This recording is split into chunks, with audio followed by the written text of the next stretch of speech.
پہلے فیکس سے لے کر پیسوں کے آخری تبادلے تک سب کچھ فراڈ تھا۔ نیلسن ساکاگوچی مکمل طور پر دھوکہ کھا کے اس فراڈ کا حصہ بن چکا تھا۔ یہ منصوبہ اتنا کامیاب رہا تھا کہ نیلسن نے بینک کے سرمائے سے $242 ملین خوشی خوشی نیوٹ کے حوالے کر دیے۔ نیوٹ یہ رقم حاصل کرنے کے بعد منظر عام سے غائب ہو گیا۔ دوستو، یہ معاملہ 1998 میں اس وقت کھلا جب ایک اسپینش بینک نے بانکا نور ویسٹے کو خریدنے کی کوشش کی۔ جب بورڈ نے میٹنگ بلائی تو پتہ چلا کہ اس بینک کے آدھے فنڈ غائب ہیں۔ تفتیش شروع ہوئی اور پھر دھاگے کھلتے چلے گئے۔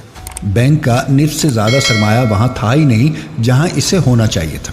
جب تحقیقات کی تو پتہ چلا کہ یہ تمام سرمایہ جزائر کمن میں ایک عجیب بینک اکاؤنٹ میں موجود ہے۔